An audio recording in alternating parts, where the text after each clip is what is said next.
Plani turk për ujin, duke ju referuar periudhës 2026-2035 dhe profecia e Shën Pajisios shkaktojnë dridhje për atë që po vjen.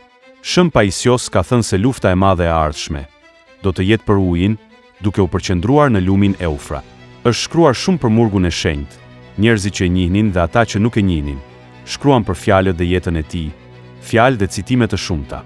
Në këtë drejtim, murgu Pajisios për Turqinë dhe çështjen e ujit ka thënë: kur të dëgjoni se ujërat e Eufratit po priten nga lart me diga, nga turqit, dhe se po përdoren prej tyre për projekte ujitjeje, atëherë dijeni se kemi hyrë në kohën e përgatitjes së luftës së madhe, dhe se po bëhet gati rruga për morinë e morive të ushtrive, që do të vinë nga lind dielli, siç janë përmendur në Apokalips.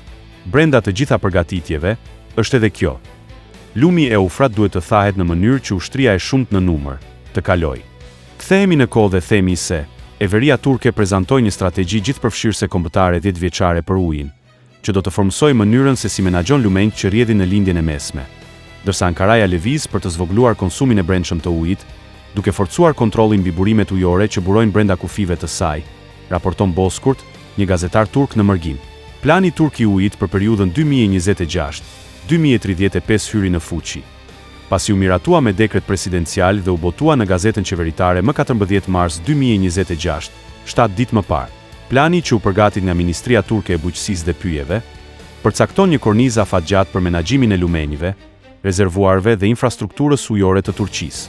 Sipas strategjisë, humbjet në rrjetet e ujit të pishëm pritet të reduktohen, por edhe konsumi ditor i ujit për person është synuar të reduktohet, ndërsa pritet që sektori i industrisë të ripërdor më shumë ujë dhe bujqësia mbetet konsumatori më i madh i ujit. Plani përfshin gjithashtu sisteme më të forta të trajtimit të ujërave të ndotura, monitorim digital të burimeve ujore dhe masa për të përmirësuar rezistencën ndaj ndryshimeve klimatike. Rëndësia e politikës së ujit të Turqisë shtrihet përtej kufive të saj. Disa lumenj të mëdhenj burojnë në Turqi para se të derdhen në vendet fqinje, duke bërë menaxhimin e ujit një çështje gjithnjë më të ndjeshme në pjesë të lindjes së mesme. Eufrati dhe Tirgri, së bashku, të dy lumenjt formojnë sistemin kryesor të ujërave të ëmbla të lindjes së mesme veriore. Eufrati rrjedh rreth 2800 kilometra nga Turqia përmes Sirisë dhe Irakut. Tigri gjithashtu buron në Turqi dhe rrjedh në juglindjen e Irak, ku të dy lumenjt përfundimisht bashkohen para se të derdhen në gjirin persik.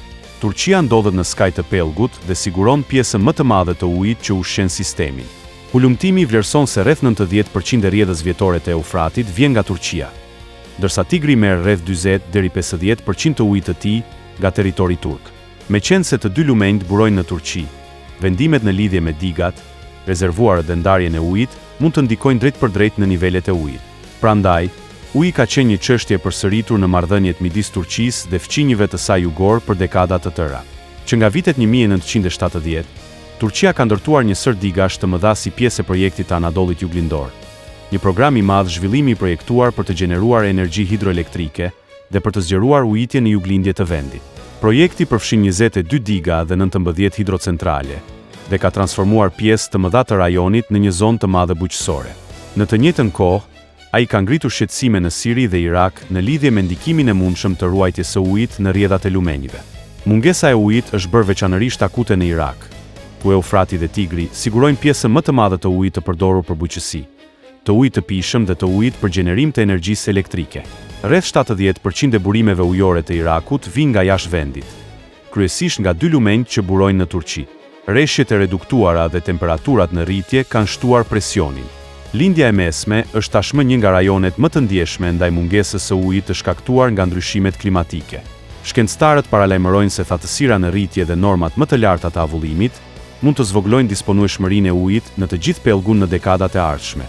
Për këtë arsye, menaxhimi i ujit është bërë një çështje diplomatike gjithnjë e më e rëndësishme.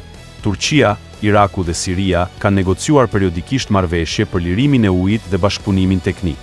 Megjithatë, pellgut ende i mungon një traktat gjithëpërfshirës ndërkombëtar që rregullon ndarjen e ujit. Plani kombëtar i ujit i Turqisë nuk përcakton kuota ose kushte ndërkombëtare për ujin.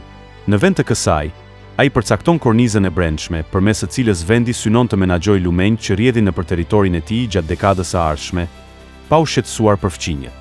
Për vendet fqinje, këto politika të Turqisë do të ndikojnë në rrjedhën e lumenjve, në sasinë e ujit, që mbeten thelbësor për bujqësinë, qytetet dhe prodhimin e energjisë në të gjithë lindjen e mesme. Shëm Paisios kishte përmendur se lufta e madhe e ardhshme do të ishte për ujin, duke vënë në dukje se Turqia do të ndërtojë diga, si diga e Ataturkut për shembull, për të kontrolluar ujërat e Eufratit dhe për të ndërprerë furnizimin me ujë të Sirisë dhe Irakut. Të njëjtat profeci thonë se kjo taktik do të çojë në shkatërimin e Turqisë, duke rezultuar me shembjen e saj, ndërsa thuhet se turqit do të largohen vetë edhe nga Qipro. Është e mahnitshme se si e gjitha kjo po zbatohet hap pas hapi, para syve tanë, menjëherë pas fillimit të luftës në Iran dhe në lindjen e mesme. Kemi dëgjuar këto ditë për një mesia të ri, për një tempull të tretë të Solomonit nga Netanyahu në Izrael. Për një luftë tjetër botërore dhe tani, vjen edhe ky plan për kontroll të plot nga Turqia të lumenjve Tigër dhe Eufra. Mund të jenë edhe rastësi, por kur shumë rastësi bëhen bashk, nuk janë më rastësi. Paisios tha, kur turqit të ngrehin diga, të ndërpresin ujërat e Eufratit për vendet e tjera, lumi do të thahet dhe mizëri me ushtar që do të vinë nga lindja. Do të kaloj mes lumit të thatë drejt mesdheut, kjo do të jetë koha e luftës së madhe.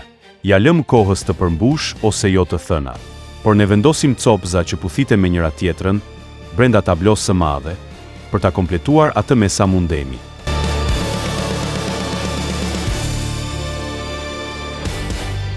Mast Channel. Please subscribe.